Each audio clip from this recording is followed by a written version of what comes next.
playground.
So we don't like me ready.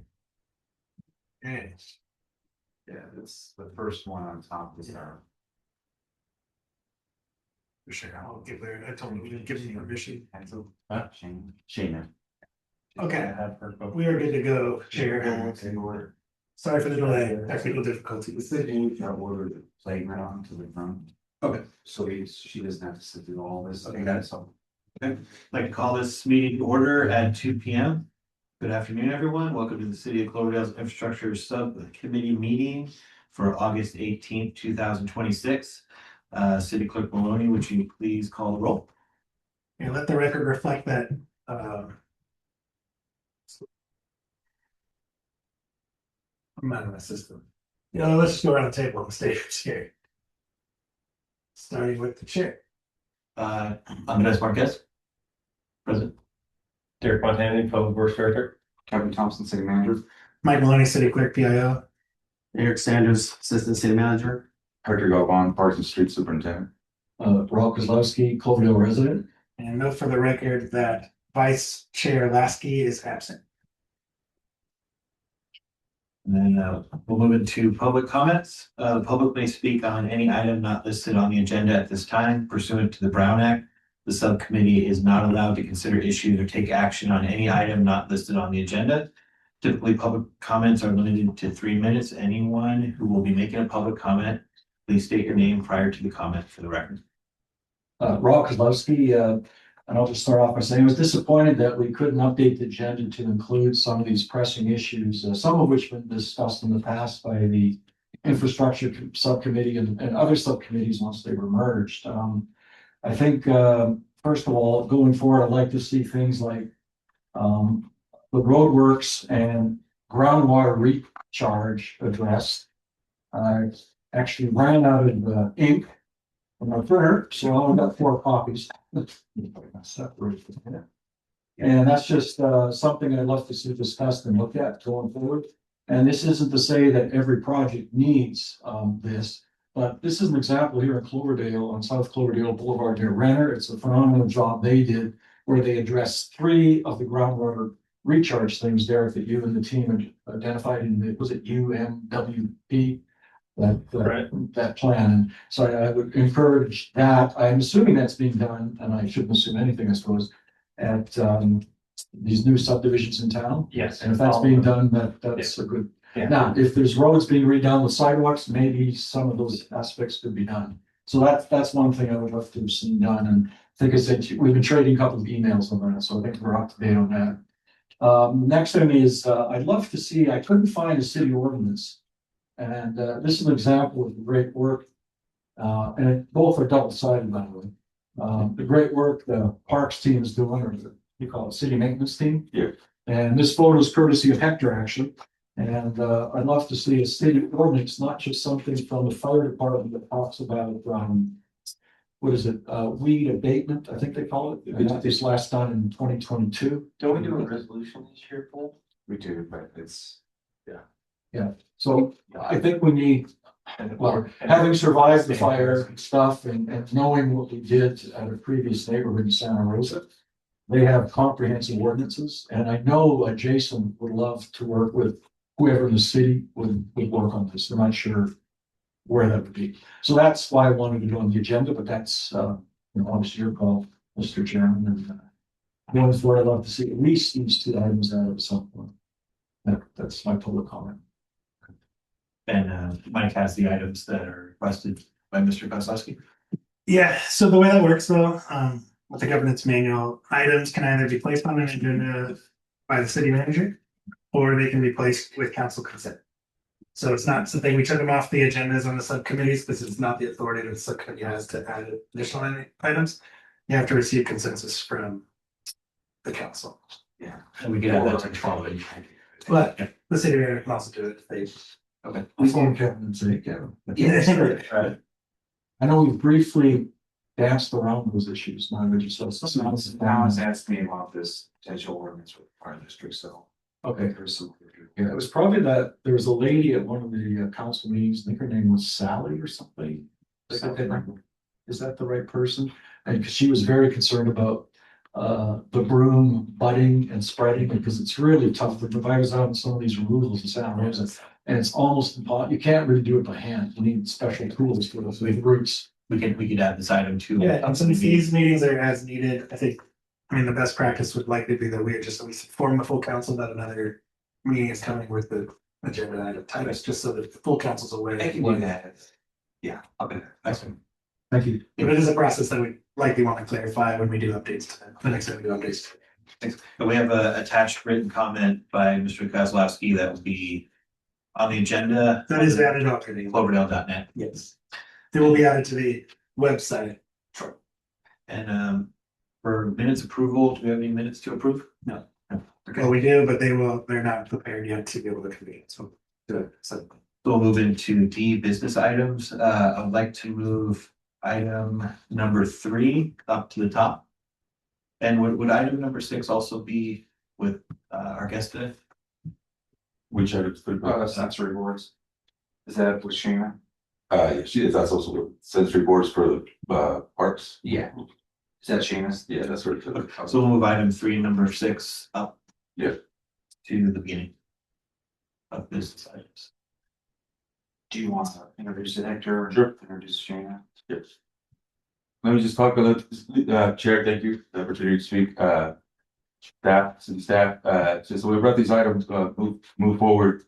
This has been in the works for the last couple of years.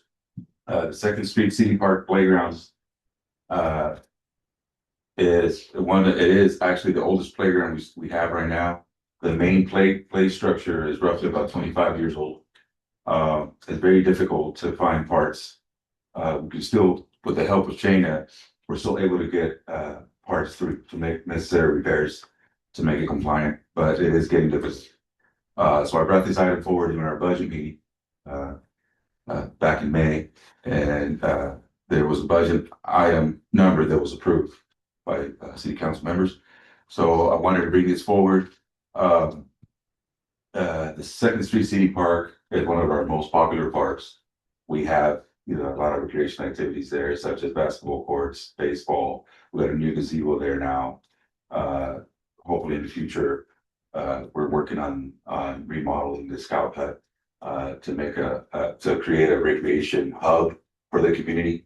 And this playground sits right in the middle. And I think as we get more popular and as the playground gets older and older, it is very challenging to get these parts for repairs. That's the reason why we brought this forward.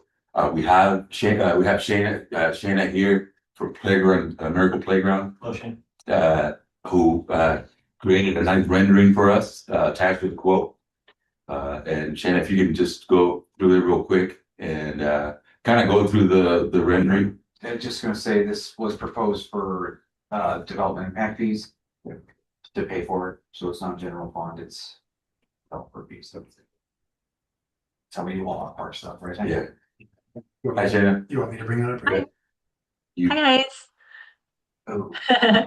Thanks for letting me join today. I appreciate you guys inviting me to kind of go through the new proposal here for the playground. Do you want me to share the proposal? I don't know if you guys have it up or if I should share my screen.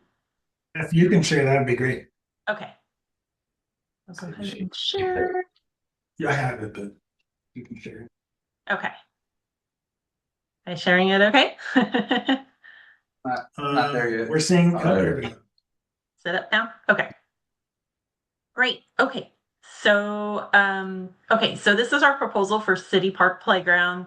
I just wanted to thank you guys again for letting us come to the great city of Cloverdale with a new playground here. I know Ferber Park last year was a big success, so we kind of piggybacked on that success and kind of wanted to incorporate a lot of the things that made that park so special into this park as well, but still make it its own and just elevate it a little bit.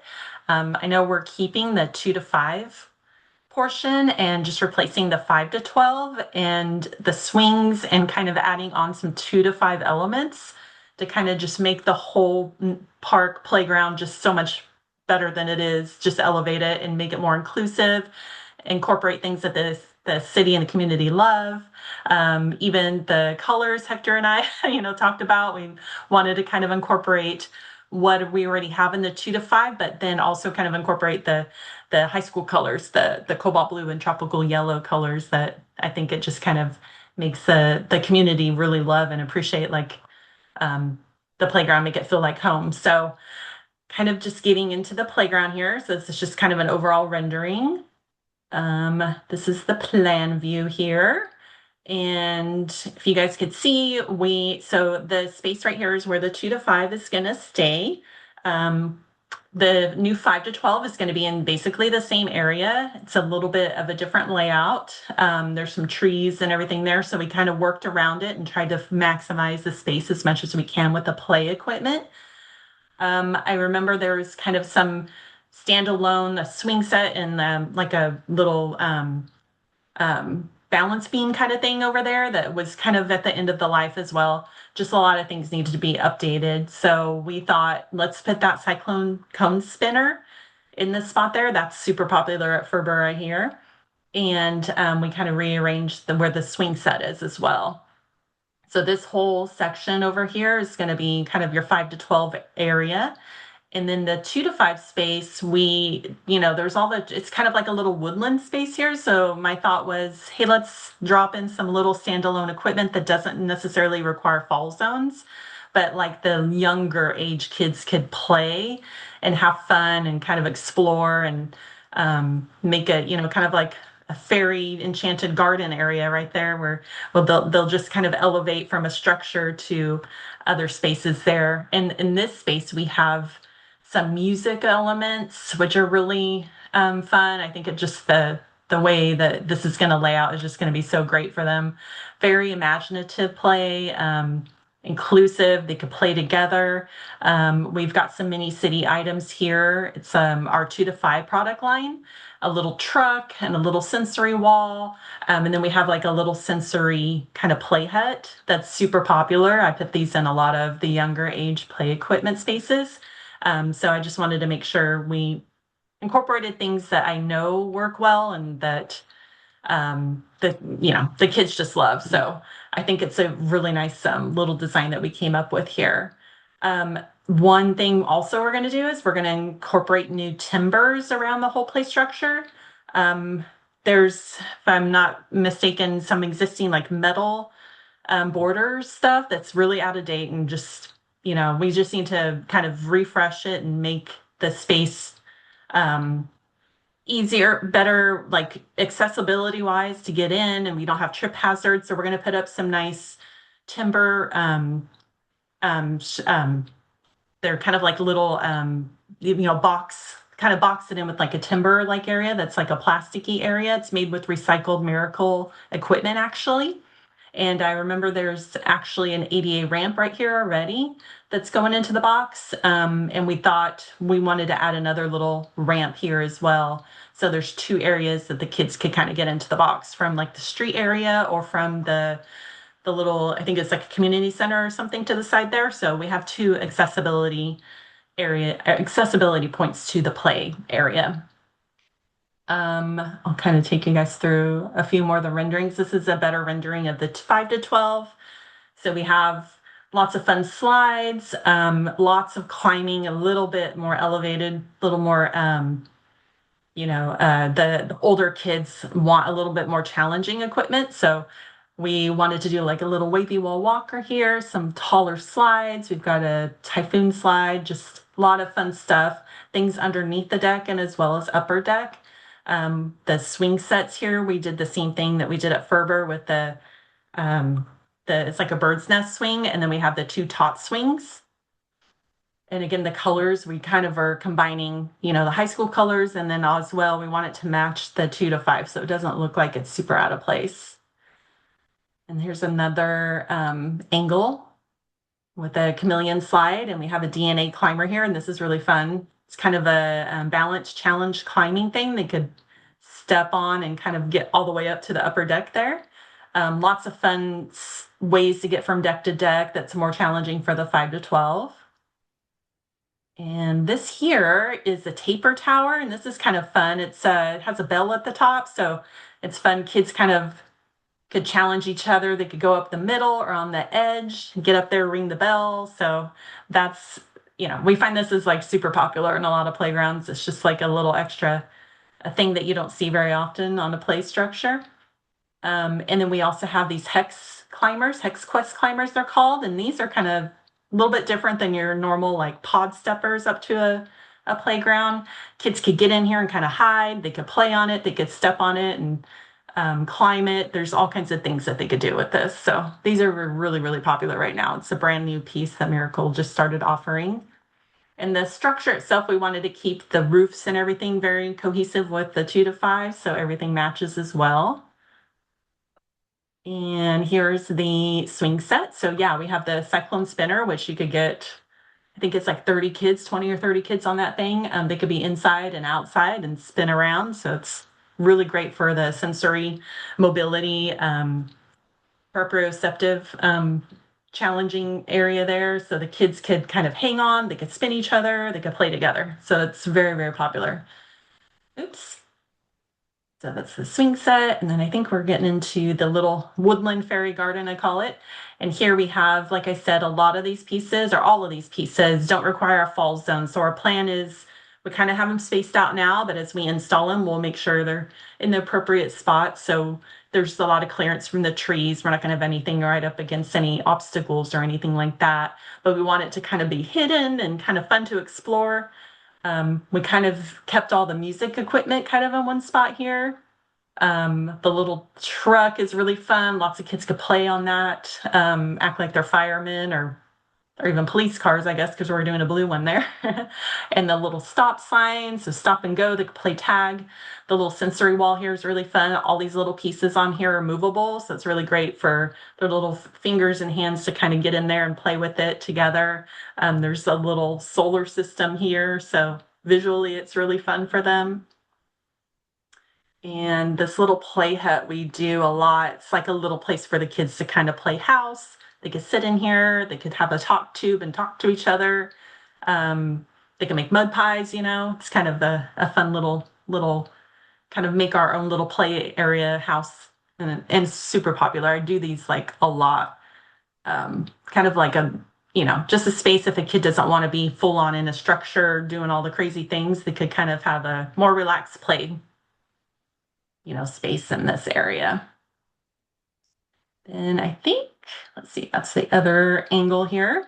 So we have all the music equipment here. I have videos and stuff of some of this stuff. I don't know if you guys want to see it in action. I know the cyclone spinner, you guys have probably seen at Ferber, a lot of this stuff. Or I could send links as well if you guys want to kind of hear how the music sounds and everything. I'm not sure how it's going to come across on the video here on our Zoom, but you guys just let me know what you want to do there.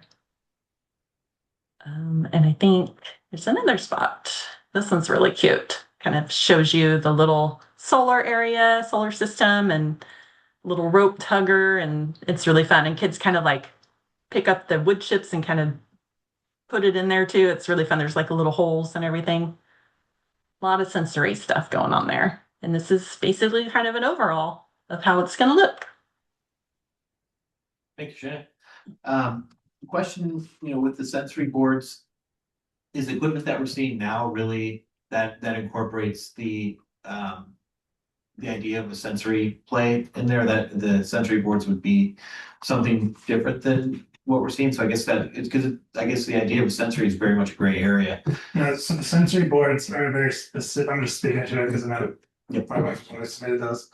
They're an actual board that's placed up, like the size of that window maybe and larger, that have things like there'll be an image of like a restroom. So a child who has speech development issues or things like that can walk over and go, I need to go to the bathroom, or I want to play on this structure. I want to go to the basketball courts. I want to go to town, things like that. There's an array of things, and I don't know if it's something that Can you bring brings up, but it is like it's an actual board so with for them to communicate. so talking, can you bring those up, Shayna, those boards real quick? Sure. Probably just a couple of residents, Cloverdale residents.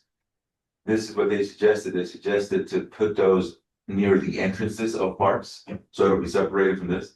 That way, when the kids with the disabilities can step out of the car, they can, as soon as they walk into the park, they can see, okay, well, I'm gonna go to the playground. Here it is, a little image of the playground. I'm gonna go to the bathroom. I'm gonna go play basketball. And that's their intended. We can put them wherever we want, but if they, from what I hear, the feedback from the community is they want them to be installed near the entrances. Okay. I'm glad to hear that you're getting feedback, and that was one of my questions, is that different folks who are familiar with these things Right. can add their, what their experience has been. Would this also be provided through Miracle as well? Yeah. Okay. And this The is something, picture of the board right here, if you guys could see, it has lots of little images where the kids could point to for the nonverbal children, or they just don't.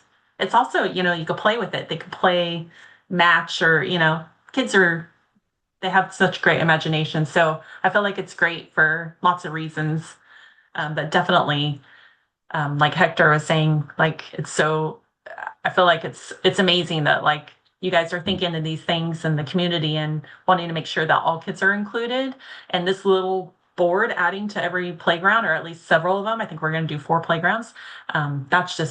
It's amazing. I wish more cities and counties and stuff would do something like this. It's definitely really cool.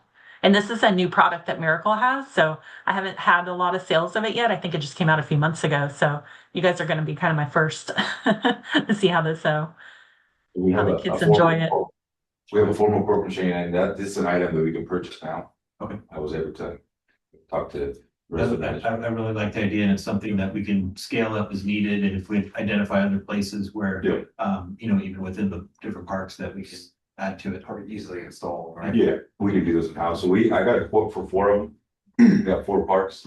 I might have to go back looking at the Second Street City Park.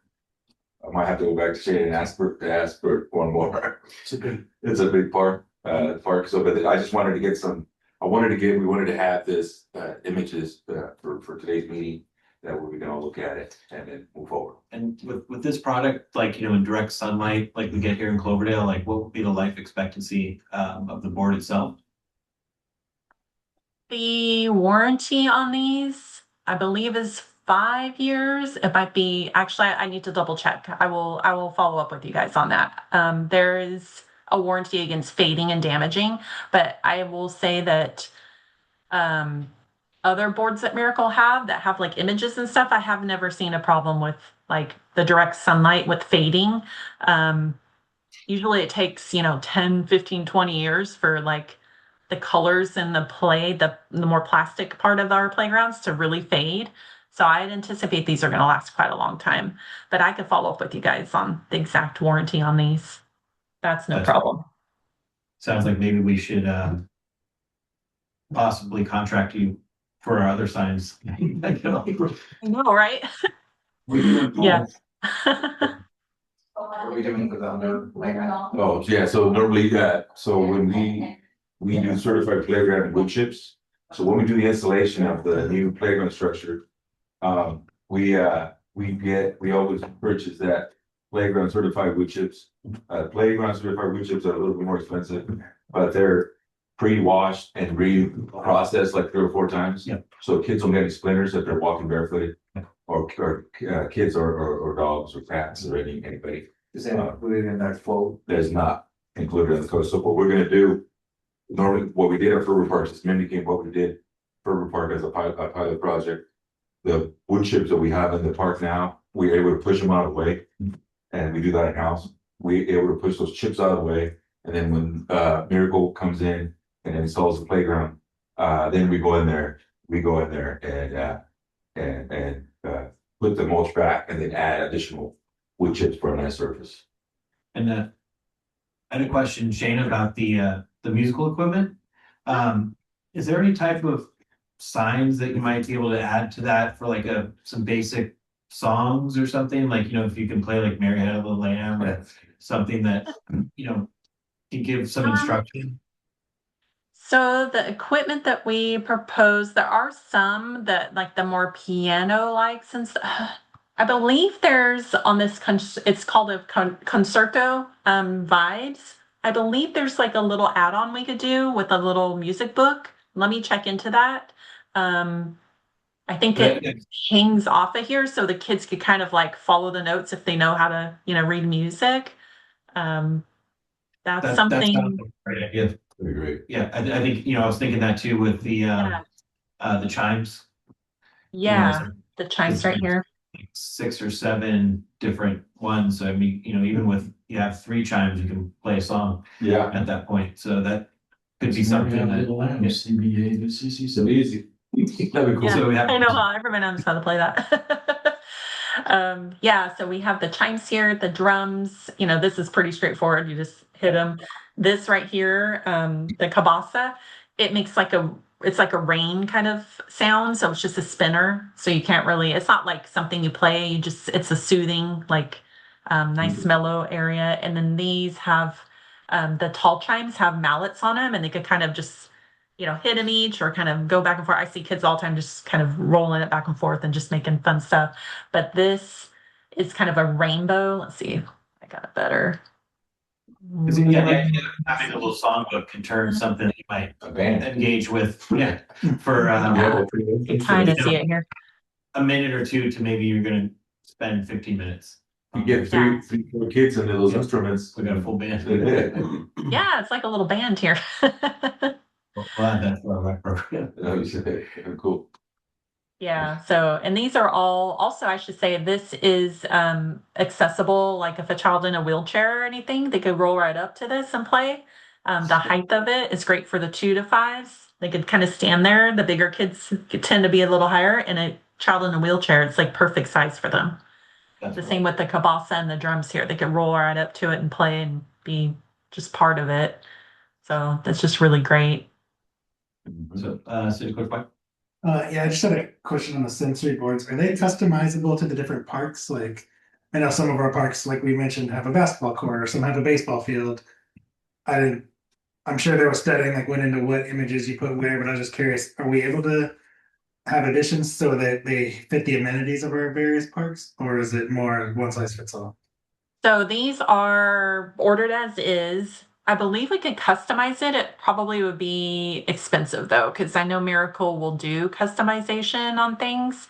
I could check into it. I don't know if it'd be worth it, like price. I mean, So I don't know if the value would be worth it, but yeah, go ahead. Sorry. I just want to be if we're going to If be. it's gonna work. Yeah. It's one of those things, if it's gonna, if it's not customizable, it might not fit the space and might not work as well.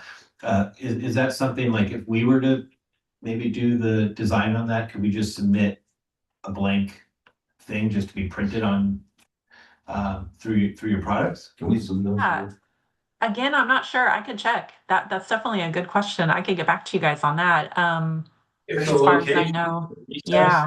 applications are recessed, we could just print whatever picture we want on vinyl. Yeah, we can print our own stickers. I just want Yeah, to that's be true.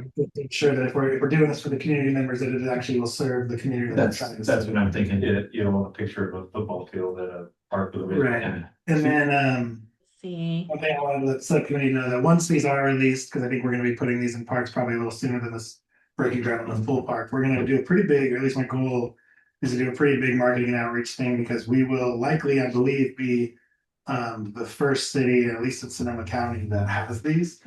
And I know at least one of the submitters is really advocating to have this happen in all the parks in Sonoma County, because it is a group that is underserved, and I think that would be really great for us to be leading the North Bay and something that we get to say we've done, and that we're gonna push that pretty hard, because And I would support doing it right. My thought is like, you know, if that's something we can design in-house and maybe just if we can give our image to Miracle and print it on their material or however that product is made, you know, maybe get a quote on that. yeah, well, because that's why I was curious, because like, for example, eventually, like if we had the goal to put them in all of our parks, like say we put this in Plaza Park, Yeah. which we have a lot of kids going to Friday Night Live, maybe they want to be able to, you know, we want them to be able to communicate. We don't have slides, we don't have swings in a park like that. Yeah. But we do have them at this park, but other parks may not have certain amenities, and I just want to make sure, I- if I- possible, and it's, you know, within our relative budget.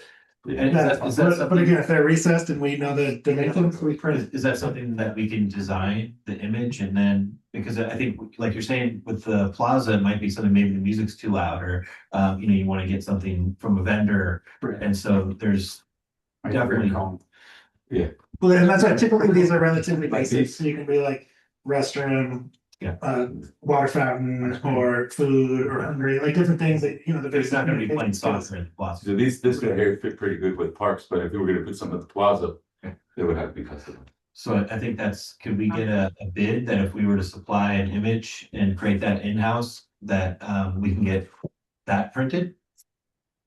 And add it to the board as a, Yeah, or just, you buy a blank board. yeah, like how much would it? We'll have a rat. let me check with the manufacturer of Miracle and see how, if these are customizable. I would think these, you know, this gets printed in the factory. So I don't know, maybe it's easy to swap out these images. Yeah, I will definitely want to explore that first, because I think that's your guys' best bet. But if that doesn't work out, maybe it's, you know, getting the measurement of these and doing like stickers over the ones that you don't need. Like if it's not a park, you put certain stickers over the slide swing big toy that, you know, are specific to wherever you guys are putting these. That's probably, but they'll be peeled off, I guess. Yeah. If we do our own design, that if it's within the warranty. And then out of curiosity, what's the dimensions on these, just for height, because we want it for all ages. Not Yeah, all, but it's the ages that are utilizing our parks. So these are the same, I don't know if the dimensions offhand, I have to look it up, but it's the same as a normal play panel on a structure. So if you're up on a structure, you know, you have like a little ball popper panel or whatever, it's the same exact size as that. So it's like, yeah. they come with the post and that little bar on top bar, and they sit individually like that. So the plan was to near the entrances. She didn't put the dimensions on here. Again, I could look at the dimensions for you guys. Well, those things to know, like if they're vandalized, like other sites, are they pretty easily like. Yeah, they're just like the rest of the signs are easy to wipe off. They have like a shield, plastic shield over it. For graffiti. So that's my thought about the stickers, is like you wouldn't have the shield maybe, and so. Yeah. If you know, if we could just like say insert PDF or something and they could just print it out on that size, I think we can. Yeah. Just customize it to be functional with the space. So I think the direction is to give Shannon direction on the types of little images that we want for a specific part. Or do you want to go with the standard one for the first one and then? Yeah. Or should we? I mean, I think I'm leaning into let's customize it and make it something that's gonna We work. get a quote for both, so we Yeah. know what it's gonna cost to customize, or if we have to do some kind of our. That sounds good. Just review of what those images are. Yeah, those are what we need, but if you zoom on those in, that's Those are like for, it's got Yeah, the, a lot of those are great. And maybe we don't need Maybe there's a the catalog. amenities to each one or. Well, I'm just thinking, is there background to why they chose those images, or is that a standard set of images taught? Like that could be the thing too, like that would be a standardized. thing. that is the standard. That's the standard. Oh, Shannon can speak on that. Yeah. Miracle has a inclusive expert or team of inclusive experts. So I know they've picked these specific images for a certain reason, and these are meant to be on a playground. So all the images here are things that would, a child would need to say or not, if they can't say on the playground, like look, they even have like eat, slide, all the things on there, but there's a lot of emotions on here too. And I know that's part of it. So I believe Miracle did a bunch of research, to figure out these exact images to make it like the most inclusive, image board that they can for a child. But I do like your guys' idea of maybe like customizing a few things if it's not a playground that has a swing set or anything like that. Like it's a really good question. I want to know like if that's something we can easily do because they seem like just clip art, files. So yeah, I'll find out for sure. I could find out, and if we could do that, I'll get you guys a quote for just. Well, I already gave you the quote for these standard ones, but I could give you ones for if we could customize them, how much that would be. I could That's definitely do that. excellent. Any other thoughts on playground stuff? As long as I was just curious on the marketing outreach, if you guys are okay with that, with a good push of just showing that. Can we, It's nice and show Cloverdale doing something. Yeah, that'd be great. can we go back to the quote just to, because our thought would be that this would be on the consent calendar. It is budgeted. It's a budgeted item. It's a lot, it's less than I thought it was gonna be. Am I missing something there, Andrew? It's but 300,000. Oh, it is? Yeah. I will. No, it's 3. Oh, Oh, yeah. oh, look at the top. Okay. Yeah. How much do we budget, Hector? That Oh, that's the equipment. 310. You know, Installation. So it's in line. There's a budget. So Shannon, what's the longevity of the whole playground, like parts? Is it 5 years, 10 years, 20 years? Yeah, usually, the end of life of a playground is usually 15 to 20 years. 20 years is pretty, I see 20 And you years also quite often. do you provide what I call spares or parts up front so that the parks team in 5, 6, 7 years can replace things that might go off? Yeah, so with the playground delivery, there'll be a few extra parts, there'll be extra hardware for sure. Lots of things are warranted. So usually Hector and his team will reach out to me, if something is broke or whatever. The first thing I do is see if it's under warranty with the factory. If it is, we get it sent out. Miracle doesn't cover the install part of it though, of warranted items. So you're responsible for the installation of it. Like if a slide breaks, that's the biggest part. If we have issues there, that could be tricky, but just, a play panel or something or a clamp or something breaks. The clamps, I think, have a 20-year warranty actually. Anything like metal has the longer warranty. The plastic parts are like 5 to 8. Movable pieces have a shorter warranty. There's maintaining things that I'm going to give you. I believe with Ferber, we gave you guys a whole maintenance guide and kind of an end of, install package so your team knows how to maintain movable things like the spinner and stuff like that to keep it healthy. And then any pieces or parts you guys need that are under warranty, we give you guys quotes for like replacement parts. It's no problem. So like 80% of the repairs we can do in house. I can tell you, we do a lot of repairs in house. It's like the slides and stuff like that. You need more.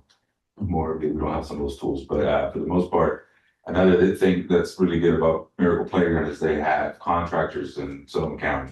Okay. If we ever need stuff that we can't fix with our tools or acknowledge, then they come in and do it. So everything. And this is after we replace this playground, every single one of our playgrounds will be Miracle Playground. It's this one right now. It's the different brand that no longer exists. The company went, But it's 20 years old, right? 25 years old, and the company went out of business. So are you building around my grandchildren's favorite one at Second Street, which is the Serpentine? It's gonna be the X. It's being worked, it's gone? No, it's gonna be there. Okay. The X. Remember Shane, I was talking to you about we gotta leave Howard. It's called the Yeah. X-Wing. It's called the X-ray. They love that The thing. grandkids love it, so anyways. Yeah. Worm. The worm, yeah. We have something called the reflux that's similar. This image that shows here is the trees that we have inside the park. It's like Yeah. Good direction to bring this forward to city So council. if you're okay with it, we would like put on consent if someone wants I will to. support that. Okay. Yeah, I think everything looks really cool. And then we'll look at the customized for this. The colors are fantastic. Yeah. Did you guys like the colors? Yeah, Cloverdale colors. Yep. Tropical yellow. That's Shannon. I think we're good, Shannon. Thank you. Unless- Thank you, Shannon. There. I get it. Great. Do you guys see anything from me anymore? Anything else? Nope. That was great. Thank you for the presentation, Shannon. And the. worries. I will follow up with you guys on everything I promised. Thank you. Thank you. Thank you All for your, right. I appreciate it for your help. Yeah, no worries. Happy to help. Thank you guys. you. Bye. So that would cross off items number 3 and number 6. So we could jump into D, business items, item number D1, water infrastructure projects.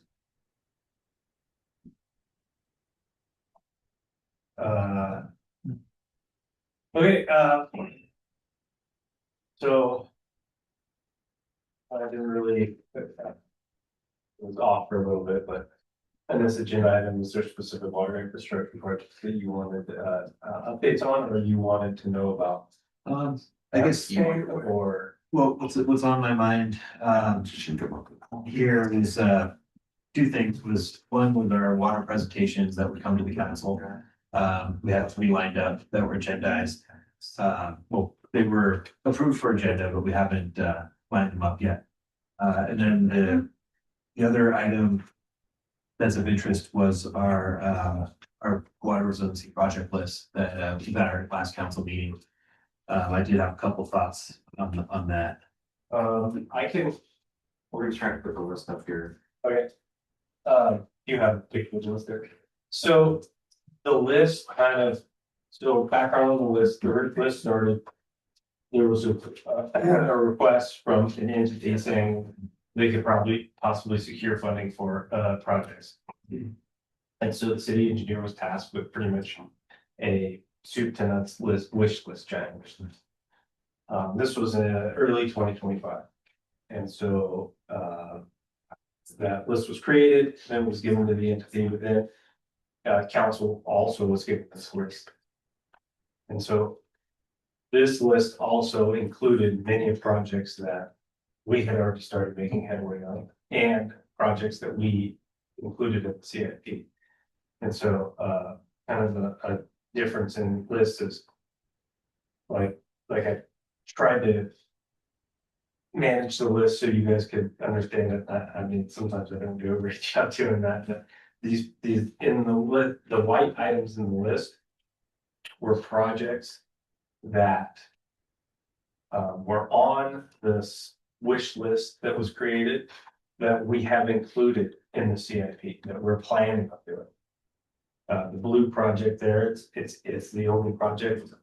Okay, that's not the. So White's in this, that would go to the council. Okay, That was okay, the yeah, original one, right? yeah, zoom out a little bit.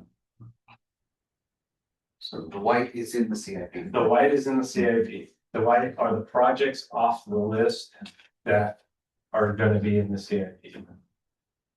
That the rate study is funding. They're not the only projects that the rate study is funding, but they are the projects that we are moving forward with when funding comes in. The blue project, we're already doing that. The green projects, we've already finished, and that were on the list. And then the yellow projects are the projects that either don't merit us going, but because we're talking about 5 years worth of funding with the CIP, right? Don't merit happening in the next 5 years, or council has chosen not to do the recycled water equipment pipe installation.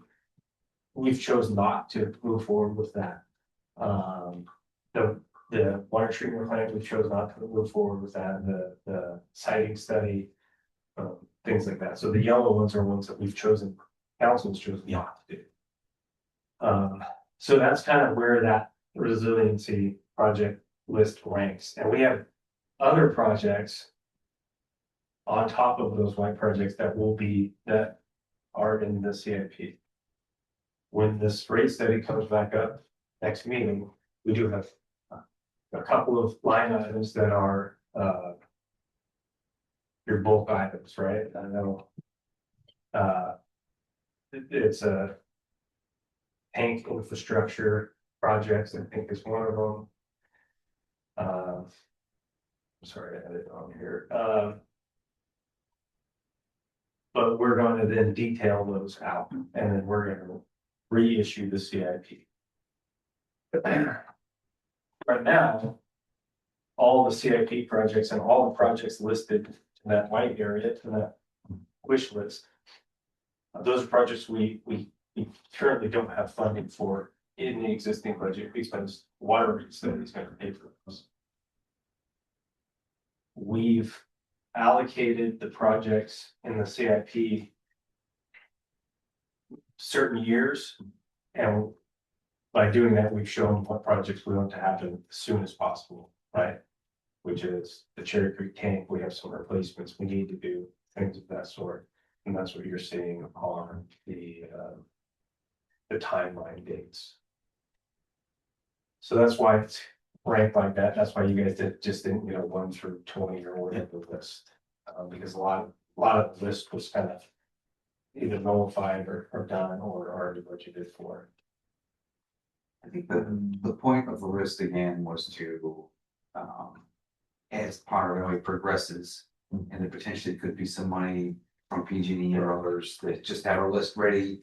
I think, yeah, so I think with this, we should work on this and add stuff and. Yeah, there's multi reasons, one kind of, we have our path that we're following of projects, so the community knows what their rates are paying for, and that certainly is a good thing.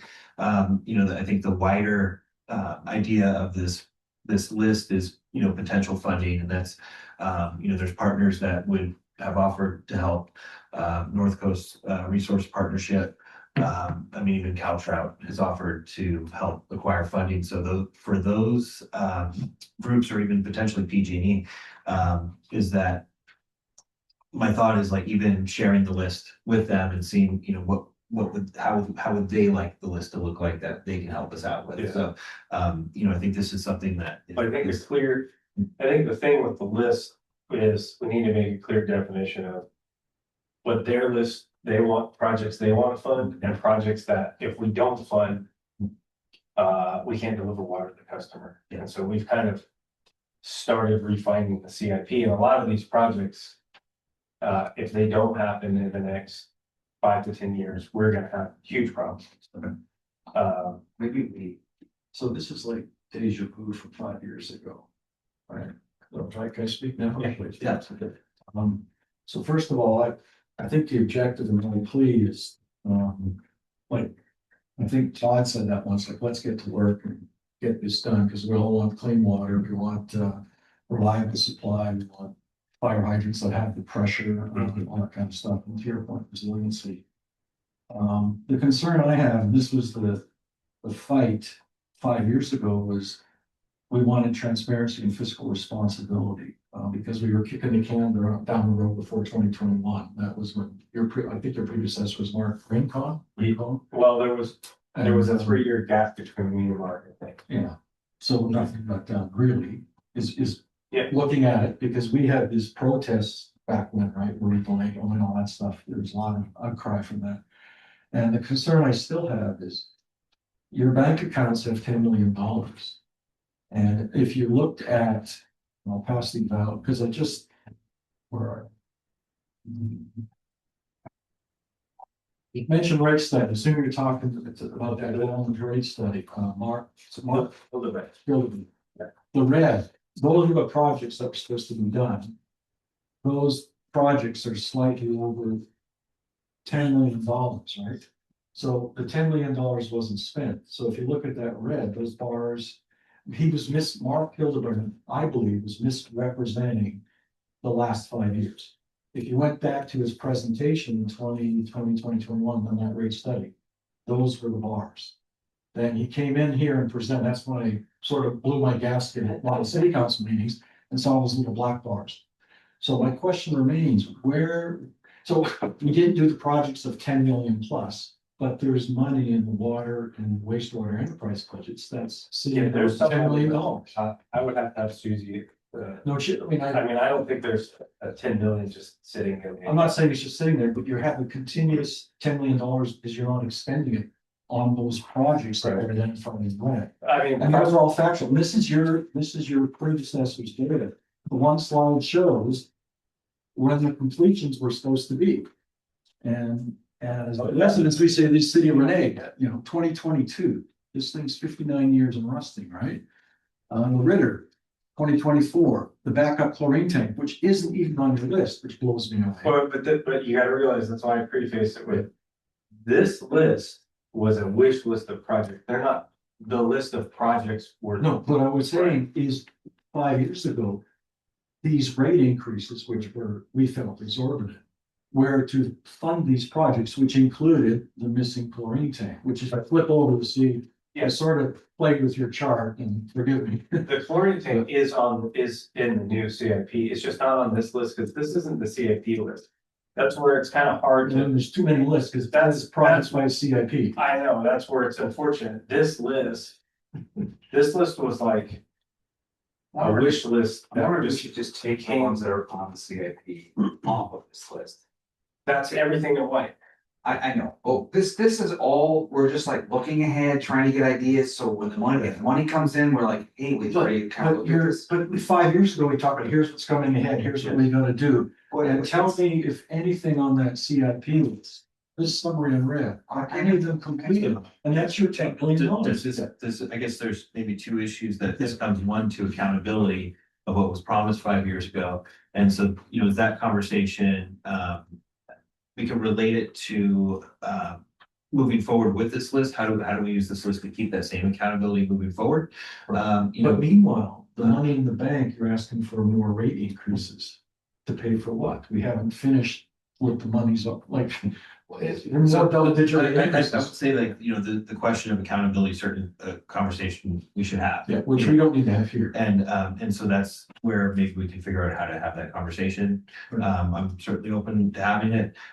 With the item here that we have today with the list, water infrastructure projects, and that's a pretty wide open topic there. What should have happened is we shouldn't have created another list on top of, they should have said, here's the agreed upon 5-year CIP with hundreds of projects. Yeah. That's. And you're saying that's not that list. And I can give you my personal thought on the list. I mean, this was something I had asked council for at our public meetings, prior to the Department of Fish and Wildlife request, was what I was modeling this after IWPC, that they have water resiliency lists. Some things are for me grandiose, some things are very realistic, and sort of just getting anything that could be, from untreated tank storage by a water plant, to possibly, studies for different placement of wells, as well as a lot of the items that we have in yellow there,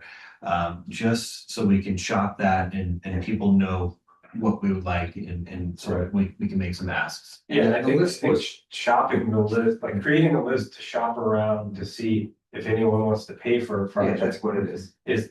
Totally different from a list of projects that we have to budget for, because if no one chooses to pay for them, we have to pay for them. Yeah. To make the So system. that's why I'm learning CIP should come up. We were never intended to have ratepayers pay for some of these hypothetical projects. It was just to like brainstorm and get all the projects that we could think of. And that's what I would say, we're very much in a conceptual stage, and I think the idea of a list, like there's different lists. And so, this is something that certainly is going to be evolving as we move along, Yeah. so. I don't think the list that has CIP projects on it should not overlap with the wish list of. Then that's what I would support that too. Yeah, So and what the problem is, it very much overlaps with a lot of projects. It's super confusing. So I think the determination we're making is that we should have two different lists. Yeah. And I'm Because absolutely. it's for really that. hard for me to say, like, we need a chlorine contact tank, and then council say, well, go find someone to pay for it. No, And- Also speak to our assistant city manager. So Eric Sadie. have we not already paid for it, since it was the two have been completed, that money's sitting in quote the bank? That's how a lot of residents see it. Right, and And understand. so accountability and transparency, you feel. And that would tie into the CIP list. Yeah. And then I think then there's our, so we have our accountability list of what's current, that's our kind of current roadmap of people can see what their rates are going towards.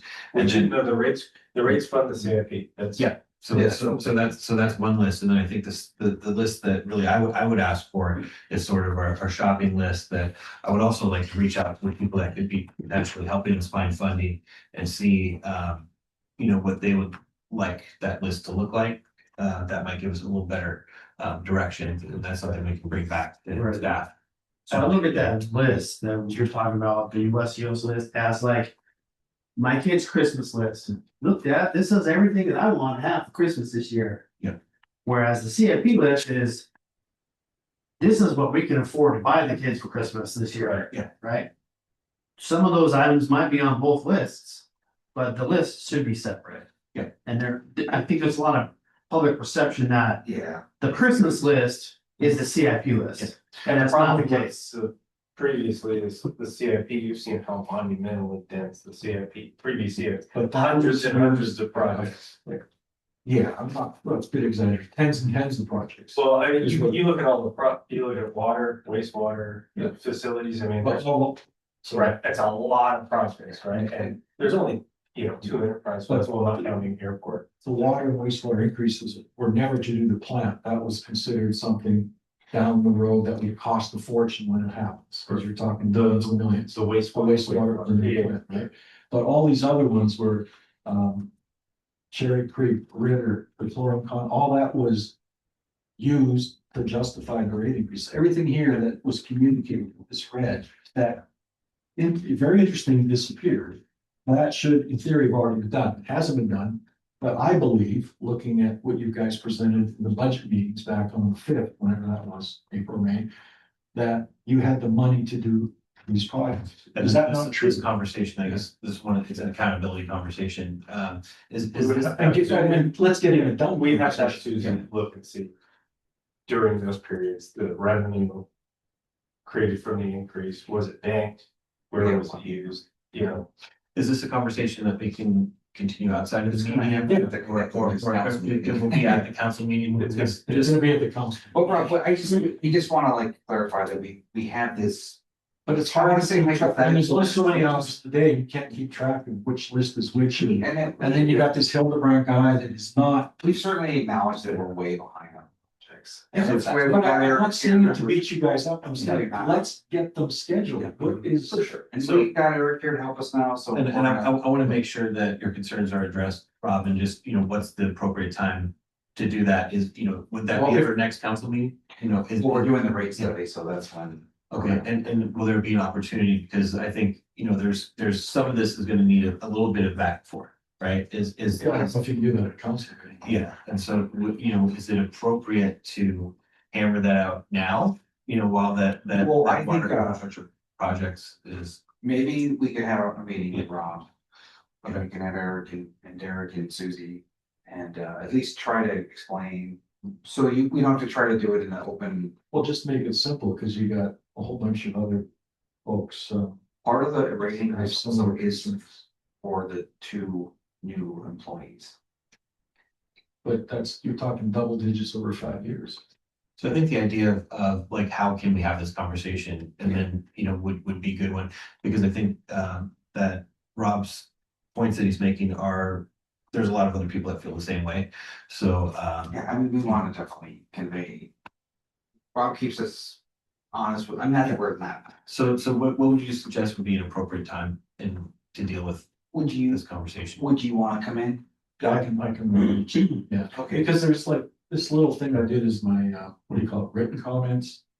I mean, Susie said she couldn't tell me the number of meters and how many new meters and all that stuff, because by my guess is based on the past protests in the last 5 years, we must now have we went from 3,300 to 3,600 meters. So I think, this is where, Which conversation I'm asking Rob. But think about it, if you increase those meters now, the old rates versus the new rates.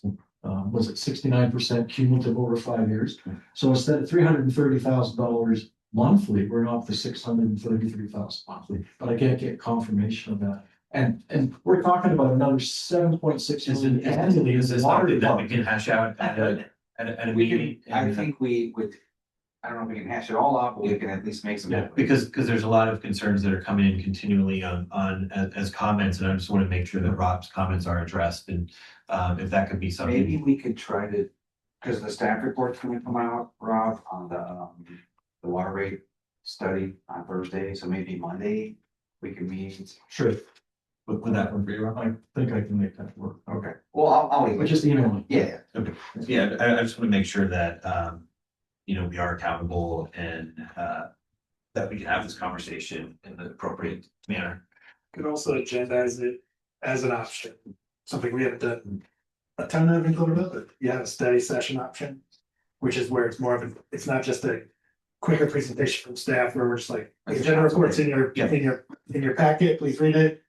We're going over brass tacks things, it's more of an in-depth dive I conversation. think that sounds good, like, we should be open to maybe. It sounds like that's the direction, so you're saying that is an option, it's something that's in our governance manual, study sessions are a I possibility. think we could bring that to council, I think, with what's. Like the last 5 years, maybe not seeing these projects come to reality, that maybe a study session can give the opportunity for the. The difference is that the study sessions don't have a formal, like no directions given. Yeah. It's an opportunity for staff to give like a significant, like they dive more into the content of the presentation. I think that sounds like what we might. the only other, in this the only case. thing is, it is agendized for next Wednesday, so I would. That sounds good. I'm just giving. We would have to, like, maybe we meet with Rob next early Monday, Does that work for you? No. but I do like that idea.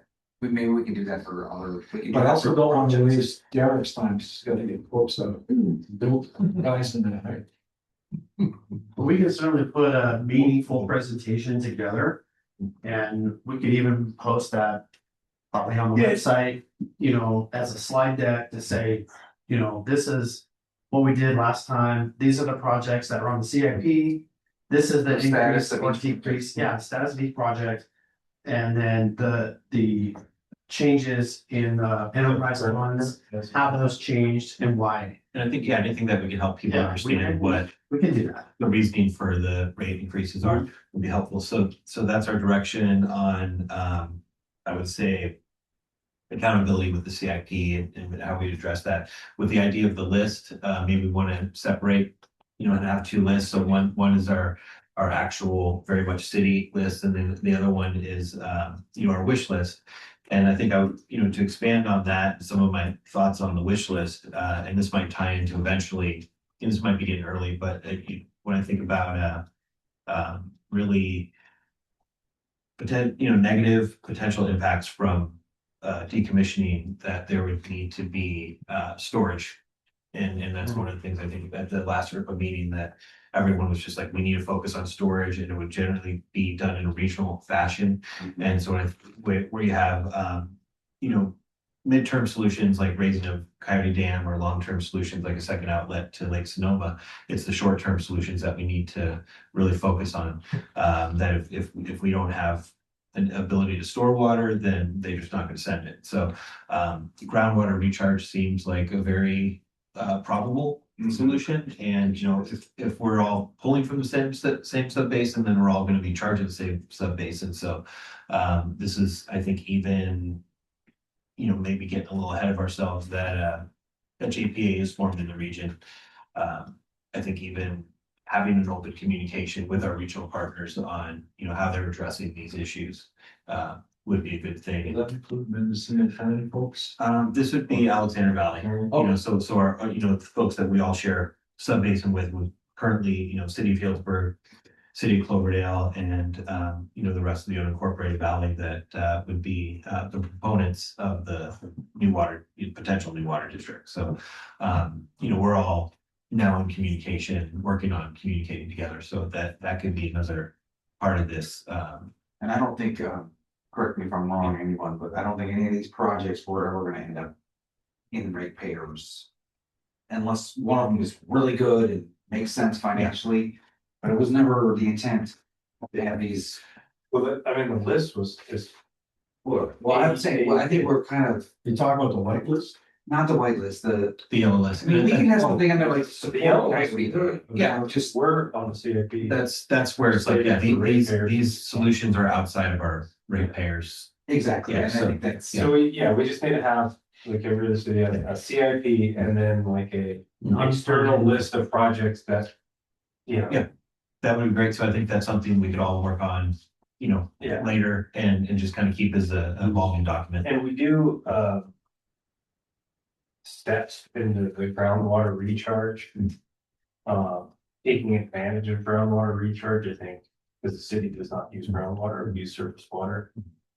Groundwater under the influence of surface water, right? So, establishing that if we are gonna do groundwater recharge, we should establish the fact that we have the ability to use that recharge water. I don't think there's any harm in just putting everything on this list. And then we can. That's we can where I- spin through them, just just so- see. Yeah, and I think Which which makes makes sense, sense. should probably be like, Not paid maybe for by council council. saying, you guys globally are the able to know what's going on, right? We're tasked with making sure the city's functions are taken care of, that's what we do. I agree. And then that's the CIP. And then, so, having this other list, I think we kind of established that we'll do 2 lists and we'll work on it at a later date. And I think as we all can throw some ideas out, we just start compiling. We'll give a really refined CIP list connected to the great study. Okay. From shameless hated word there. We'll give a detailed CIP list. Okay. Kind of like you've seen before, we're just gonna revamp it. Yeah, Make sure that the CIP list should show the target date. I don't mean by month, So but it shouldn't say 27, 28. we'll work that out in the meeting that you guys set up. And I would say maybe one last thing to touch on water infrastructure projects was, the presentation from Sonoma Water regarding the Cloverdale water supply agreement and study. Just want to hopefully move that forward. Or Eric. What was that called again? A Cloverdale water supply agreement. And then there would be an associated study. Yeah, sure. So, where we are with that is we have drafted an RFP that we're planning on sending out so that we can solicit proposals from a variety of different engineering agencies to get those proposals in, so that way we can, get the ball rolling on that. And I think the second part to that is just pushing Sonoma Water, get on the calendar. Yeah. I think it would be important to hear directly from them, give an opportunity for full council to ask questions and our community to ask questions, because, what my understanding of some initial briefings is that, there would be a service charge and an environmental charge that goes along with just having the existence of the agreement, whether we use the water or not. So if it's, let's say, that would be, I think, about $200 per acre foot just to have the agreement in place, that, for the needs show, 1,100, then we're looking at over $200,000 extra charge to our ratepayers for something we might not use too often. So, It's like an insurance policy. Is that sort of? yes, yeah, it's like an insurance policy. Is that something we want to pay for? So I think that really would be Yeah, a good opportunity to have, whoever we hire, we want them to really dig into that. Yeah. Was that something that we want to have brought to council in the presentation from Sonoma Water in September, or do we want I to would wait say- until we get the? I think we need to Proposals move back. forward on the RFP, Okay. and then we'll work on some okay. of the different.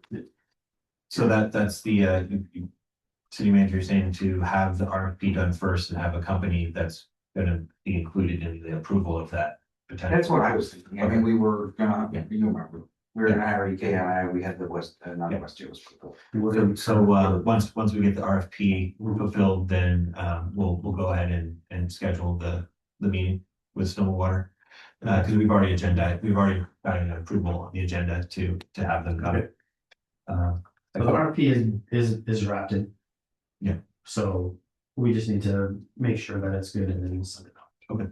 And then if there's a sort of a lead time on that, the other presentation that the council did authorize was the presentation from ERPA. Yeah. And there's a Do you have a contact for who would be this person? We can talk. Yeah. Yeah. so I think maybe Stand for you. Pardon? What's purpose stand for you? The Eel Russian Project Authority, and this would be presentation on the feasibility study with the NERF facilities. That was the New Russian I just don't like to use acronyms in the minutes, so the public is aware that we're. facility, New Russian facility. So So the feds decided not to step in to stop PG and take the reins from it, really. the motion to intervene was denied. Yeah. You know, who knows what's gonna happen. Okay, so is there anything that anyone would like to add on water infrastructure?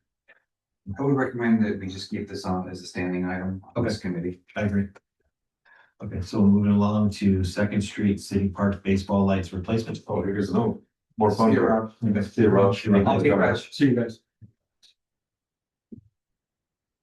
Thanks, Chair. Yes, same thing, Second Street City Park, baseball lights, during our budget workshop that we had at the firehouse. The item came up, at that time, we didn't have a line, we didn't have a budget item to it. And we still don't have any, line item to it, it was never, the budget was never adopted, and then this, item came up again. When city council adopted the budget, city council members, at the time, and they gave me direction to get quotes and start looking into repairing the existing lights at the Second Street baseball field. From the research that I performed, the existing baseball field lights system is approximately 45 years old. And the replacement lamps, right now, same thing, just kind of like the playground. It's very difficult to find replacement light bulbs for the fixtures. Right now, I was able to track down my light supplier, was able to track down a couple light bulbs for us. But it's very difficult to find light bulbs, and right now there's currently 5 or 6 lamps that are not currently working, so it makes it difficult for kids and for when they're having a baseball game that runs late. Right now, what we have to do, local rental companies have been donating light towers. Okay. To be able to play it. We've got Band-Aids going on. Yeah, we got Band-Aids, and it's time. And I'd love to, so I reached out to local contractors for some quotes to replace the light fixtures. I also reached out to CHM light fixtures who were able to, they have a lighting engineer, and they agreed to, if you were to purchase the lights, it's nothing I'm bragging, but if we were to purchase the fixtures from them, they would send their engineer to engineer the lights for us. This is just a simple drawing that they created for us, and these are the light fixtures here that we would replace them with, the new modern LEDs. After he completed the whole engineer report, they determined that we would be saving about 55% of energy once we replace. We'll go from those to LEDs. If we were to replace this with this like type of light fixtures. So far I have 3 quotes. I'm waiting for another one. I'm gonna wait for that one comes in. The quotes go from 400,000 to 140. To 142 and 122. I'm waiting for another one that should come in here the next few days. I'm trying to get as many quotes as possible so we can get the best deal as possible. And when I send out the quote, when I requested the quote, I included those light fixtures in that diagram so they can we compare apples to apples and they quote us from that. So we would, so Get a couple more quotes and then we'll bring it to council. that's what I was thinking, that with your direction, I was waiting to get at least 2 more quotes. And then at least we'll have as many quotes as possible. That's a big project, it's a big deal. It's a historical park. Yeah. And then once I get those, then we'll bring it back to council for your, or whatever you want to do. And the thought is with the towers that are existing, are they still be using? Yes. So it's just kind of a retrofit. Yeah, so we would be, the existing posts, will stay, which is literally just replacing the fixtures and redoing some of the electrical. Okay. Because it's so old and outdated. I am gonna have a there's gonna be somebody who's gonna come and inspect the poles. Okay. To make sure the integrity is is good. That's gonna happen within the next week or so. I didn't know there was such thing, but there is. So he's gonna come and check the integrity of the post, and once we get that green light, depending on how that goes, which it should go pretty good because the posts are just iron and they're in very good condition from visually. So once we get that direction with that going, then we'll get a couple more quotes, and then we can move forward. I'm totally support that. Yeah. So are they gonna paint poles? Did you say that or? Yeah, well, we have an option to pay them if we And want. I think that's something, yeah, to explore when we. Yeah, These fixtures are so nice that you can move them and switch them, and then it's really nice technology to where you can, the glare, like for the neighboring houses, residents that live around the park.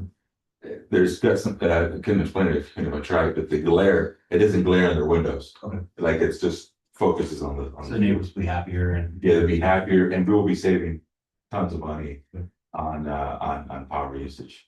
And I mean, I guess I was understanding that, and, you know, I wish Councilmember Lasky was here, when we had our in-house electrician. He's been helping with That LED, like, I thought it was about like a tenth of the Yeah, power, but this is about, it's a little under half. yeah, it's quite significant. And they're probably gonna be a lot brighter. And they're gonna be a lot brighter, and they're more durable to, if somebody hits it with a ball. Okay.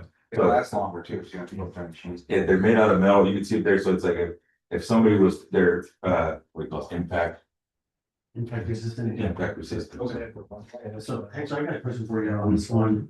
So you said that the new LED lights will save roughly 55% on the energy cost, but do we know what the payback is, or what the ROI is? Like how No. long? Well, I can tell you that when we had our energy audit done, it wasn't a big selling feature because they're just not on enough. That's what I was wondering. But still, it's saved energy. We don't have to replace the bulbs as I much. mean, is it, shorter than the expected life of the bulbs? Because if it isn't, maybe there's something else. And who uses those lights? Is it the high school baseball team? So the high school baseball team uses the lights, men's softball league uses the lights, ponytail uses the lights. So it's pretty much, all, Whoever. everybody. And they're not on parade. They're just not on enough to really make the case. They're just old and. So we can't make the case that, hey, the Cloverdale Unified School District, would you mind kicking in a couple bucks for the lights? Basically, what you're saying. thought that. Do a coin operator. Yeah, right. And it's up to like safety of the park too. If we ever, we do have events at the park and we have on the weekends, there's stuff going on all the time. Can't turn the lights around and Yeah. And fix the it, basketball courts. yeah, and then 'cause we have lights on the basketball courts, and those are great. People love them. And it's also for security purposes of the park. And I guess with the other, just to be diligent, is there an LED screw-in option that would just go into the existing bulb housing? We try, no. Okay. No, that's the first option. So, I don't know, about 2 months ago, we hired an electrician. Okay. And he went out there and looked at that specific, what you were mentioning with the lift. And the fixture is so old. Okay. They do make a light bulb, but it's a lot smaller. Yeah. And it's not bright enough to shine. So this is, So we looked at that option too, because I was like, well, this is my light bulbs. Yeah. And that's the first route, and that's what we're here now. This could be a huge upgrade to our park. Yeah, it's gonna be a huge upgrade. It's 45 years old. I did have a conversation with some ex city employees that retired. And one of them mentioned that he was a teenager. I got our money's worth. Yeah, 60. 45 years. 45 years. So we'll grab a couple more quotes and then, Yeah. would we bring this to council on new business or? It's not budgeted, right? No, it's been like budget from We impact. we could do new business or, yeah. From impact fees. Okay. Party. It would be impact. So, any other comments for the baseball lights replacement? Okay, seeing none. Thank you, Hector. So we'll move on to, number 4, city facilities. The city park scout cabin and 113 Broad Street building. Should we start with the scout cabin? Yeah, so Derek and I and Kevin have been working with Ingrid Anderson, architectural on the layout of the scouts. We emailed them, we talked to them about a couple weeks ago. I think we're pretty close as far as what the layout of the plan that we want. The way it's going, right now, we're trying to figure out what would be the best possible way to accommodate ADA That's where we're at right now. We're talking about the ADA accessibility to the building. And Derek and I, Kevin, we made some other changes. This is the meeting that we had a couple weeks ago, where we made a couple more changes to have ADA accessibility to the supervisor's office. Because originally it was just showing some steps, and now we have a ramp going to it. I mean, right now, I think from the last conversation that we had, the last meeting that we had with the architecture, with Ingrid and Anderson, we're pretty close, right? Well, those were like 60% drawings, so we're waiting for like 90, and then one of the things that's gonna be expensive is we need 4 bathrooms. Because of this occupancy load that's building code thing. We talked about that with her, and we went over and tried to get rid of 1 bathroom and just have 3. So because of the occupancy, you need to have 4. Okay. And so right now we're waiting for the it's gonna 90%. be really expensive. People are Incredible. And is we it, did get 500, we had about $580,000 from other sources. So we would have, I mean, it'll be enough, but it's gonna be expensive. It's a completely remodel. I those are like full bath? Roof bath and then Everything. all the ADA. HVAC, electric, And we are getting, 300,000 from, 333 from the 333 county, from the county. and back to 270 from the CDBG. CDBG. So I think it's 260 or something. And has the county funds been authorized officially? Yeah. Okay, so they haven't done that, approved it? Yeah, Okay. we have an agreement with that. Okay, We're great. just So right now, we're waiting for the 90%, and once they get back with that, I mean, we're going to bid, we're getting close. Is the extra bathrooms fits into what our current budget is, or is that something that we have to I try? haven't seen the number yet.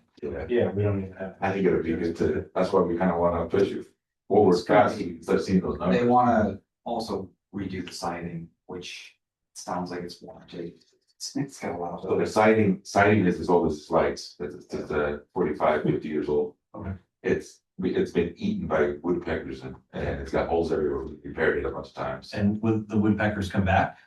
After this is Using cement Cement siding. cement side, so we'd have to just. Yeah. Hardy plank. Yeah, hardy plank, and there's nowadays, there's probably other stuff that we can do to detour the hurts. Okay. But this is like 50 years of the bake. Okay. We have a lot of houses in town And we've painted this 2 or 3 times. I know that I painted it about 3 years ago and caulked everything. I've ever seen, we still love the goals. Yeah, so that's gonna be a little expensive, but it's gonna be. I mean, this area could be a great location to have meetings like this. Yeah. Because the main lobby area is 3 times bigger than them. And so we can have meetings, we might be able to have city council meetings there. It's gonna be great. That's just, Yes, it's gonna raise some eyebrows. getting our rec program, started. I think it's another thing that attracts people down to the street park as well as the new open space. It's the playground, so. Right across from Yeah. that. The new player would be right across from the open space is just around the corner from there. A lot of shade. A lot of shade, that's the reason we, about shade, that's one of the reasons why the park is so popular. That's exciting. Is there anything that I would maybe like trying to hunt down extra funding, because some of these funds, especially with the county funding, it's like, these are just kind of being creative, finding creative ways to help this project out. Yeah, there was, we'll keep our eyes open. There was some resilient stuff if we had generators, so it could be, a place where people would go with power outages, so there might be something there, but. Very resilient. There's, once it's ready to be occupied, we're also gonna, one of my goals is to put some PEG funding into it, so it's an additional place within a council meeting, so we can put it in camera technology, microphones, things like that. This is another venue for that if we need it. And it'll be revenue by renting it. We have a program ready for renting for that in our parks. That'll be revenue generating. We'll also be spending a bit of money. We have budget amendment one for ready program for recreation in there, because there's quite a huge list of stuff we want to be able to have for just our own programs inside that. So yeah, there's a large scope that this building can be used for. I think just keeping us creative and wondered about. Absolutely. Exactly, and then we don't have any rentals, a lot of places to rent, and Yeah. now where folks have an affordable place to rent. Yeah, Well, there's a rate- kitchen rate too. is gone, yeah. It's gonna be a full Not a kitchen, commercial kitchen, but a decent kitchen. a full kitchen, and they can rent it, it could be rented every Friday and Saturday night. Do you, to the group, do you think that, renaming this building in any fashion could help? Yeah, they did. You know, If we have a donor that would Yeah. like to, Name it after that. cross the finish line, that'd be, that's certainly great. I think that's possible. that pretty knows some people. Yeah, it sounds hot. And he might. It is weird. Uh, Cabin. Because, you know, there's the historical name of the scout cabin or scout hut. Well, I mean, cabin's better than hut, right? Yeah, for But, sure. you know, that just you know, the name could help sort of just generate, you know, One of the items that you guys will be, once we conclude with our negotiations with CPAC, some of the tentative items that have already been agreed to is, us taking over the AV stuff. We're gonna be creating a 10 positions that are called facility attendants, and that's gonna be crucial to before we start renting this building out. Okay. It's basically a staffer that's there, opening, unlocking the building, things like that, but we have a lot to do for that, but we're definitely preparing for once we can do the rentals. It's like Hector said, I think it's gonna be very popular. We get requests Revenue from, generator. we get requests from them now to rent this, so it's just not right, but they're like, hey, we'll rent it how it is. No. We will have to do some kind of rates and just studies and different things like that, talk to some other cities, see what they do, but I think it'll definitely be advantageous to this community. Of course, the park superintendent, street superintendent office is gonna be yeah. there. So they'll be, yeah, constantly, I think even having our potential supervisor come to this building every once in a while, Absolutely. from the county on it, and we'll get their ideas as well. Anything else that we want to add on this subject of the? Well, I did have one question that you sort of touched on, which was if you did have a potential donor that, you know, would donate some money to kind of top it off to get it done in exchange for naming it after them? Do we have any kind of idea of what that number might look like? I mean, No. we've thrown the number out for 50,000, like 500,000. the Performing Arts Center, you know, like the naming rights to there, we've thrown out $200,000, you know, so, you know. So, Is there any background for naming public facilities? Is there any, like, I don't think I know for. I mean, we need to figure out how much this is gonna cost. Yeah, once we get it done, We got 5, We have, between the county and the CDBG, we have 575, 896, almost 6. almost 6. We have Quimby Act, impact fees that we always thought would fill up again. Yeah. Okay. I don't know how much it's gonna be expensive. yeah, we're thinking maybe gonna be somewhere in the sevens. we're still waiting on those figures. Yeah, so we get the nights when we go out, So so that's what's that. yeah, we'll come back. Okay.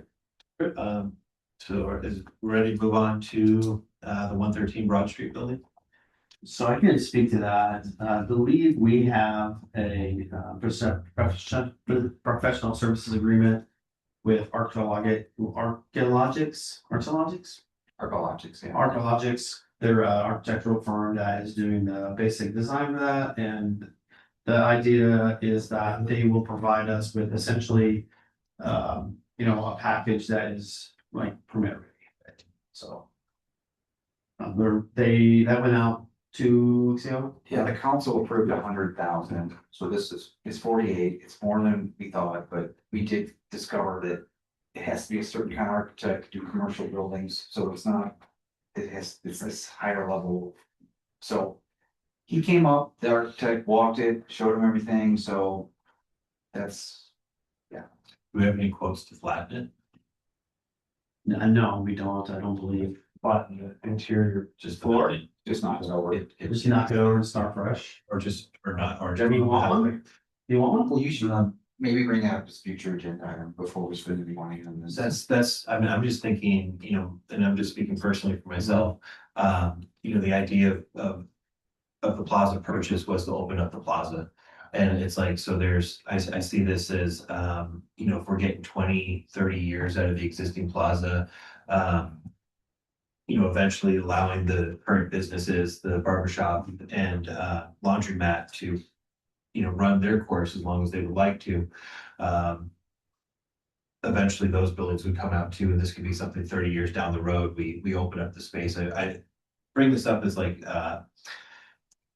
I think some of the discussions around the downtown having to do with multi-purpose building, people building up, there would be other types of housing that where folks wouldn't have an outdoor space in their building, that they would need outdoor space to come. So, if we do invest in this building, it could be a 20, 30-year max, possibly that, I wouldn't want us to start putting money into something that later on. Well, I mean, I can get a quote for a demo. Well, I thought the last direction was to do what we're doing, so, if you want to bring that And I up. think we all have different opinions. Yeah. That I committed the funds. We haven't, we just signed the guy. I think we've all had different opinions and, we haven't really had a study session within council. I think everyone's trying to shout out their ideas and everyone has a different idea. So it's like, I would certainly explore all ideas, and within the aspect of all ideas, I think demolition is one of the options. Okay. From the PIS side of the world, marketing outreach, we did do a survey recently in the last couple of years of what the community wanted in the plaza. It's a plaza specific survey. But assuming council direction, we could also elaborate on that if we want to really know what the community wants to see that building do. That just does the marketing outreach thing, but I know we have council. I agree, because I guess one of the thoughts that I think about is, if we're gonna spend $50,000-$100,000 for something, $200,000-$300,000 potentially for something that's gonna be a 20-30 year thing, we could spend half that to expand the plaza or build something there that might be a midterm. I only mentioned that because the plaza survey provided a lot of community direction. Yeah. And we haven't been able to do a lot of it just because we don't have the I would space, support but that.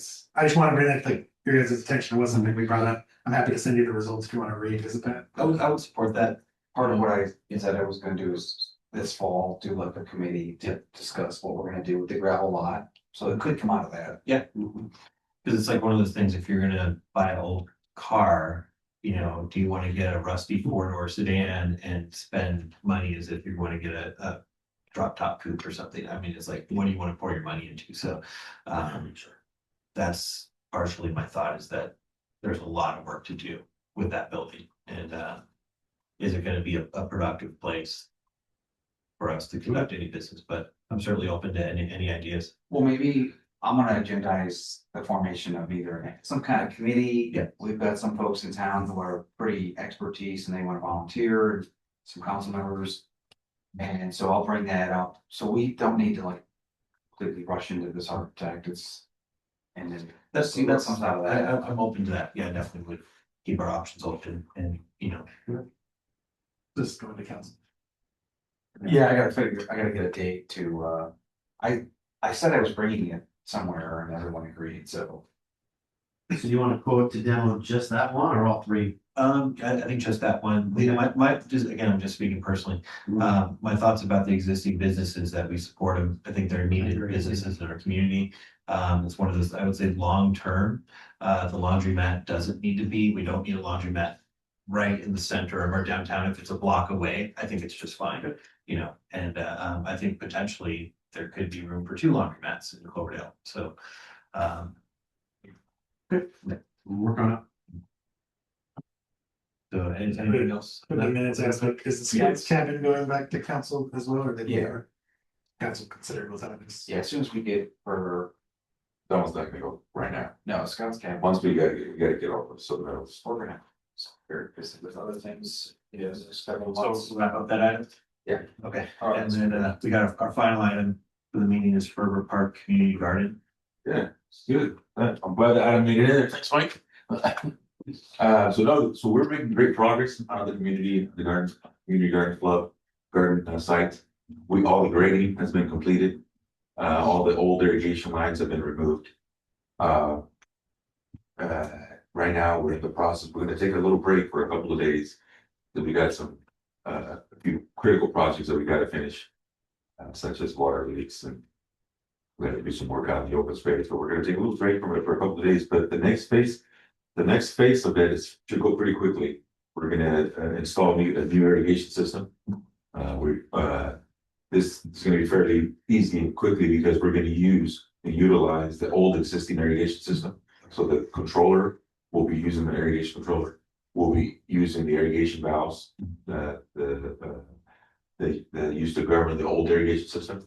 After we did perform an assessment of these valves and the irrigation controller, we determined that it was in great shape, that there's no sense of spending money when you're into it. So we're gonna tap into the existing valves and the existing controller to be able to do the irrigation lines. We're gonna do a simple irrigation install. It's gonna consist of just a couple of 1.5-inch lines, and then going through the center of the pad. And then from there, we're gonna broadcast some irrigation drip system.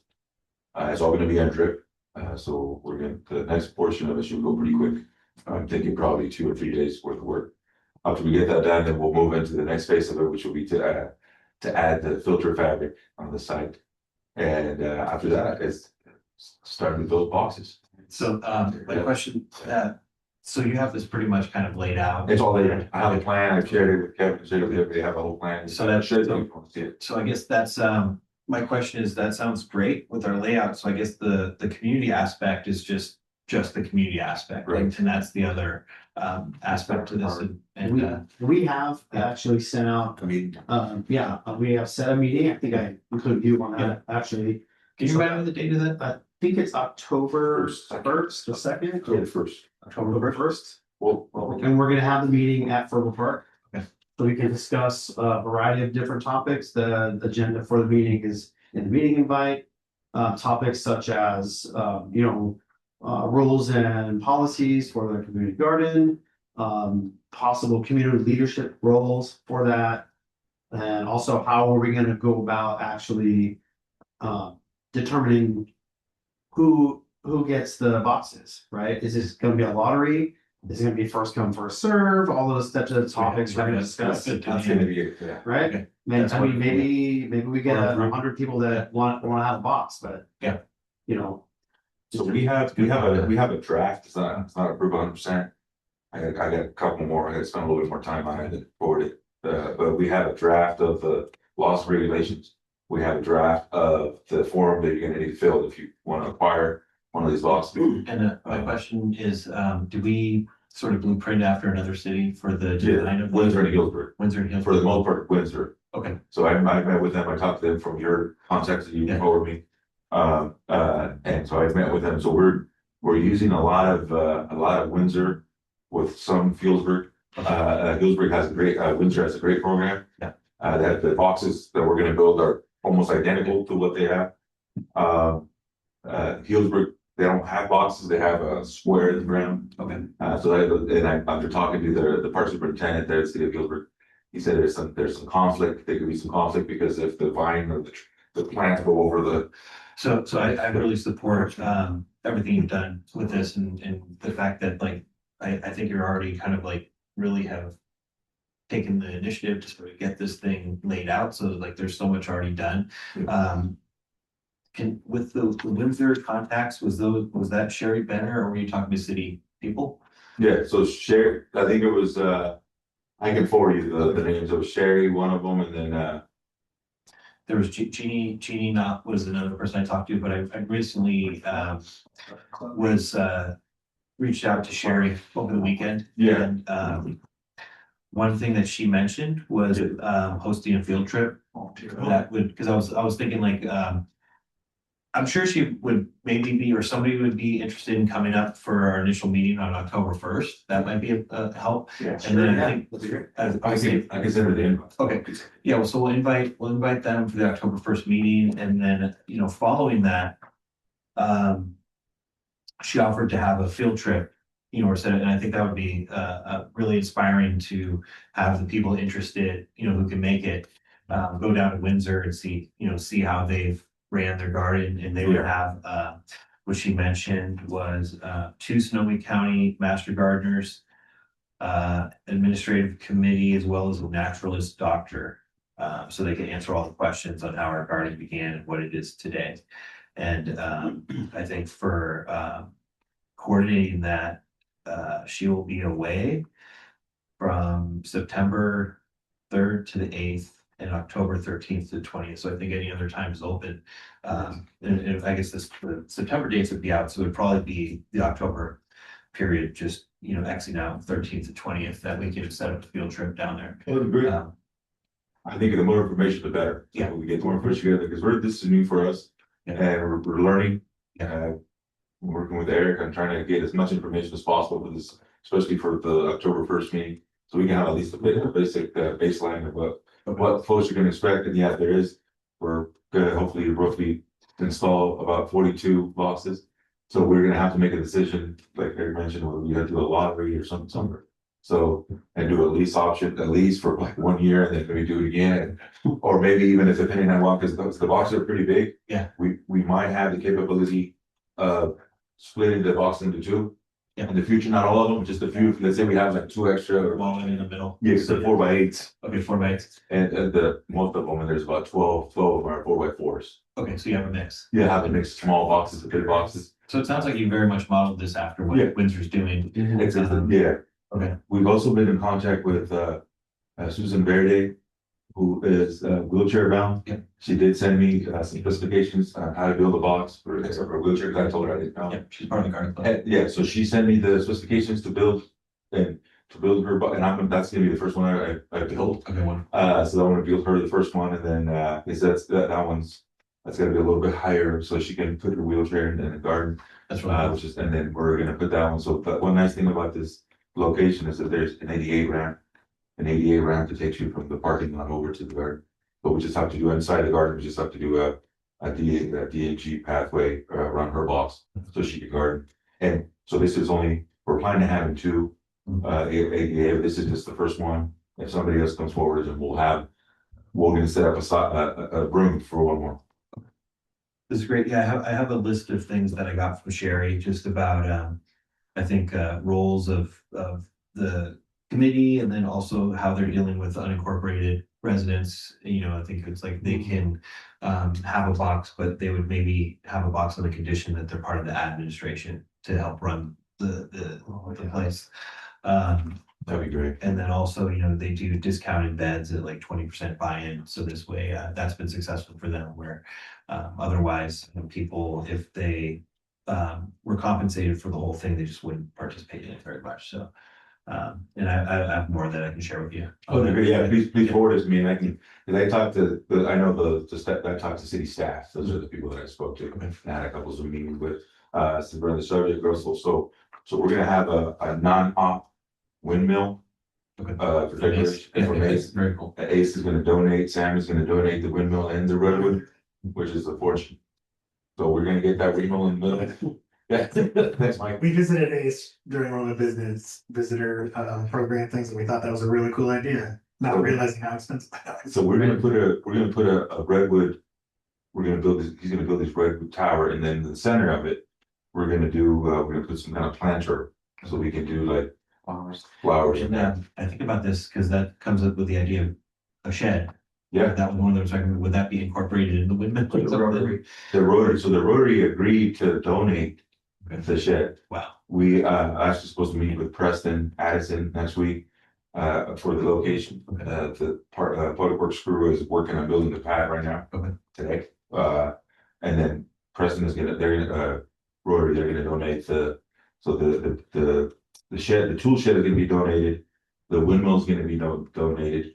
And then there's a family that just emailed me this morning.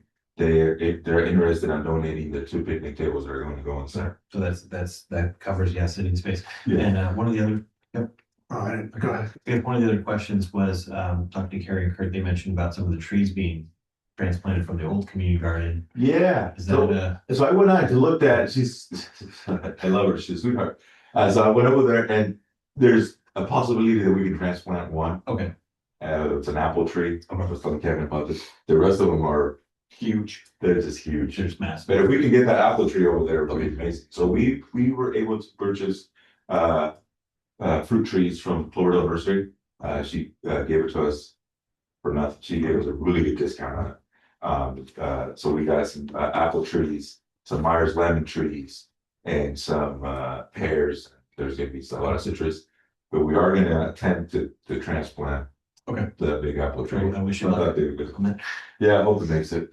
Quick question from a marketing outreach perspective, what's the goal of having this open where we want to have all the detail there? I know that's a ways away, but just so So we were thinking, I mean, the growing season starts in April, somewhere around there. So I was thinking to have everything ready to go by then. so January, February is when we really want to make probably a push to whether Yeah. for sure whether we're doing a lot of Weather. That's kind of what we were thinking, January. Whatever the interest is. I think, you want to get your seeds going, right, around like January, Yeah, February. January, the park, I'll say this is being recorded. I'm hoping the park will be ready by here within the next couple months. Okay. I mean, it's Yeah. we're gonna have everything ready. Maybe the boxes don't need, because right now with the boxes, it's gonna start, they're gonna take a little longer because there's 40 of them.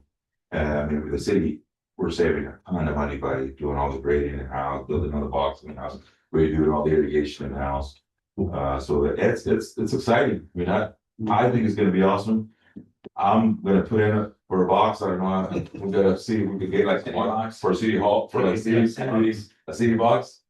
I made room for an extra one Very cool. on purpose.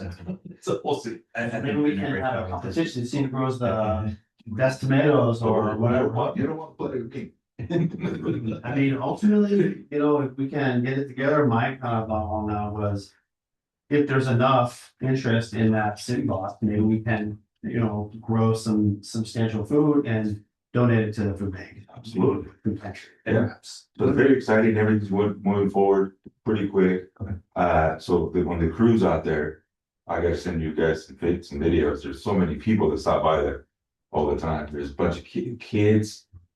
There's people wanting to donate. I mean, Eric can say we have the list that we have for so far. I think there's like 30 people that want to go to that. Something like that, yeah. That's impressive. That want to go. These are just people that once we send it out on social media. we did a survey on it. We have a lot of information. We have a lot more context that I can send you guys to your spearheading that now. Yeah, That's a great problem to have. it is. And then I think the final question I have is about Windsor. They keep it 100% organic, so that comes down to like Yeah. a compost even. And Booms.